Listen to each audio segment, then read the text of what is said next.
அனைவருக்கும் வணக்கம். இன்றைக்கு ஒரு புது விஷயத்துடன் உங்கள் சந்திப்பதில் மகிழ்கிறேன்.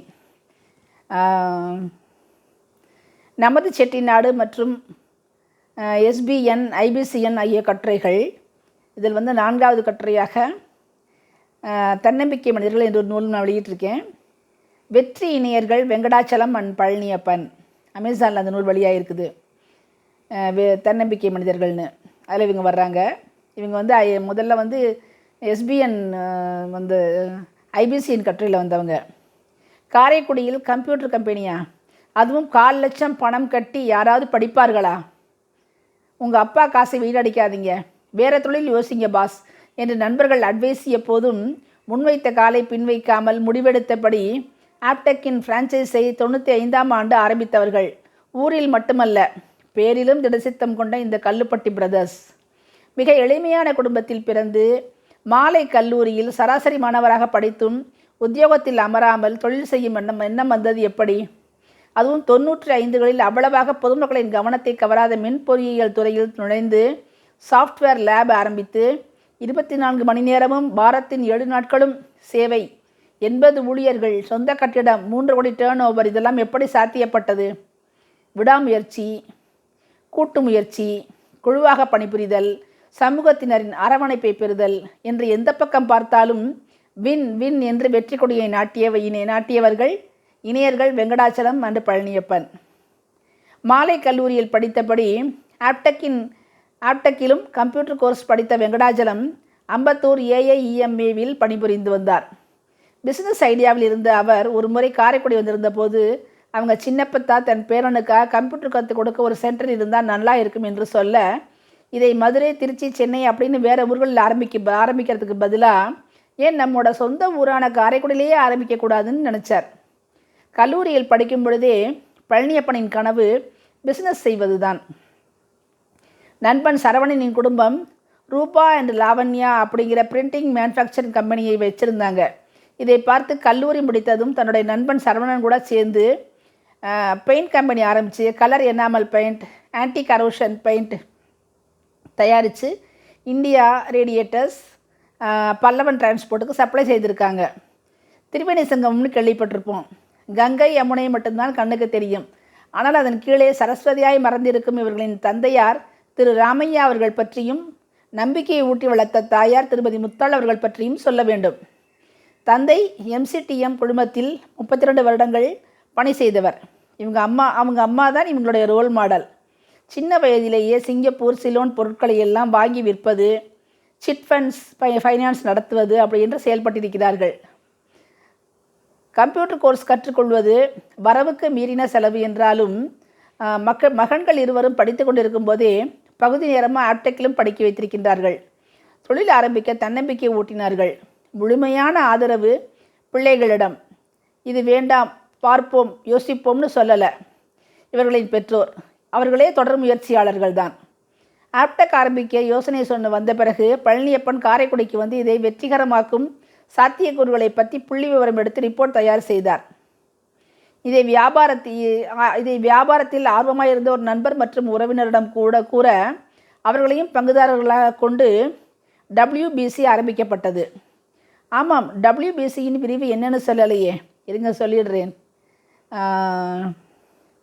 WIIAN business corporation.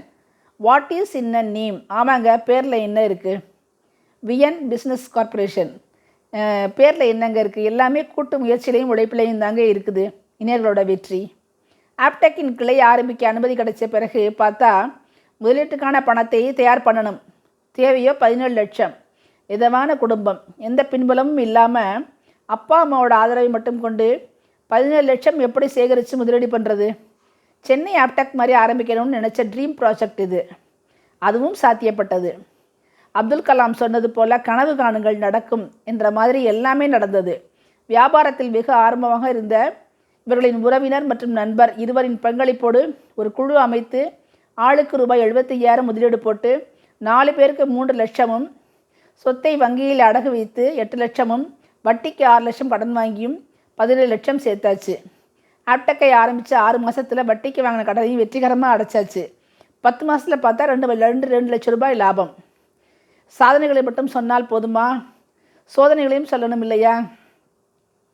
பிஸ்னஸ் பங்குதாரர்கள் லாபத்தை பார்த்துட்டு இவங்களை வெளியே தள்ள முயற்சி செய்தாங்க. எம்ப்ளாயீஸ் மாதிரி கூப்பிட்டு கணக்கு வழக்கு கேட்குறது, பேங்க் ஆப்ரேஷனை சீஸ் பண்ண முயற்சி செய்கிறதுன்னு. அம்மா அப்பாவின் துணையோடு சோதனைகளை கடந்து ஆப்டெக் நிறுவனத்தின் ஆதரவோடும் WBC நிறுவனத்தை தனதாக்கி கொண்டார்கள். சரி, அடுத்த கட்ட வளர்ச்சி என்ன?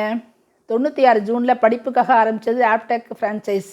இப்போ ஒரு சாஃப்ட்வேர் லேப் ஆரம்பிக்கலான்னு 99 ஆரம்பித்தாங்க.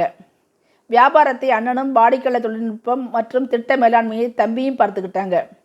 முதலில் காரைக்குடியில் உள்ளவர்களின் தேவைக்கு மென்பொருள் தயாரித்தனர். பின்பு டேலி, பீச் ட்ரீ, சேக், டெக்கேஸ், குவிக் புக்ஸ், மையோ போன்ற மைக்ரோ ERP சாஃப்ட்வேரை IOM என்ற பெயரில் தயாரித்தனர். சேல்ஸ் அண்ட் மார்க்கெட்டிங்கில் எக்ஸ்பீரியன்ஸ் இல்லை. தேடுங்கள் கொடுக்கப்படும், தட்டுங்கள் திறக்கப்படும்னு பைபிளில் சொன்ன மாதிரி 2003 சிங்கப்பூர்லேருந்து ஒரு கம்பெனி ஆர்டர் கிடைச்சது. அதுவும் நம்ம சமூகத்து மக்கள் இந்த ஃபீல்டில் இருப்பதால் உதவி செய்தார்கள். சிங்கப்பூரை தொடர்ந்து மஸ்கட், US எல்லாம் உண்மையான நட்பின் பலத்தோடும் பலதரப்பட்ட அனுபவத்தோடும் பலம் வந்திருக்கிறார்கள். 1995 முதல் 2001 வரைக்கும் பீக், 2001 டூம் இறங்குமுகம், 2004 வரை வாடகை ஏறிக்கொண்டே போகிறது. எனவே சொந்த கட்டடத்துக்காக இந்த இடம் தோதா இருக்குன்னு பார்க்க வந்தாங்க. கடன் இல்லாமல் அம்மா அப்பாவோட கூட்டு முயற்சியினால் வாங்கினாங்க. 2006 சிங்கப்பூரில் வாய்ப்பு கொடுத்தவங்க வேறு ஃபீல்டுக்கு மாறுகின்றார்கள். ஒரு கதவு மூடினால் மறு கதவு திறக்கும் என்கிற மாதிரி அமெரிக்காவில் வாய்ப்பு கிடைத்தது. காரைக்குடியிலேயே பிறந்து வளர்ந்து படித்த பிள்ளைகளுக்கு வேலைவாய்ப்பு கொடுத்து இன்டர்நேஷ்னல் லெவலில் சாஃப்ட்வேர் எழுத முடியும்னு நம்பிக்கை கொடுக்கவே WBCயை ஆரம்பித்தாங்க. இது ரைட்டுன்னு ப்ரூஃப் பண்ணாங்க இவங்க ஸ்டூடெண்ட்ஸு. இப்போ அலபாமா, கொலராடோவுகள் எல்லாம் இவங்க டெவலப் பண்ண சாஃப்ட்வேரை பயன்படுத்துகிறாங்க. பிஸ்னஸில் முக்கிய பிரச்சனை ப்ராஜெக்ட் கிடைப்பது எளிதல்ல, அது தொடர் முயற்சி.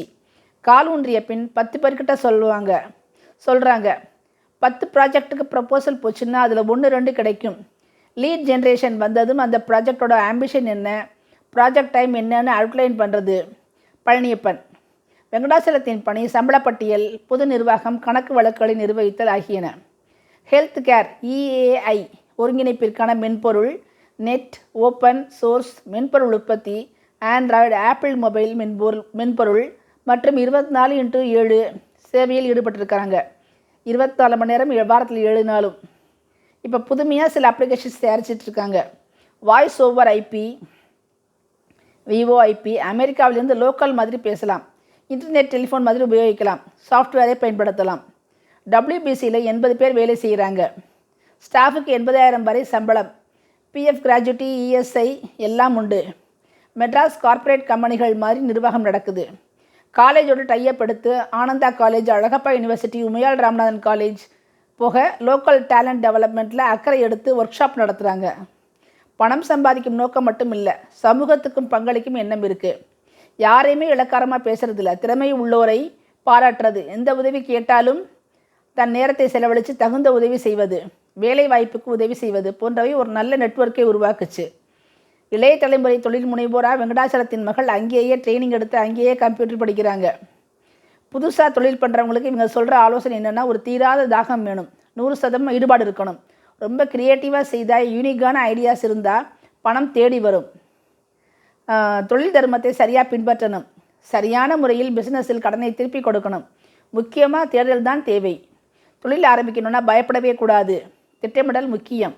சாஃப்ட்வேர் ப்ராஃபிட்டபிளாக business, software profitable business, service ஓரியன்டாக நிறைய தொழில்கள் வந்துக்கிட்டே இருக்கும்.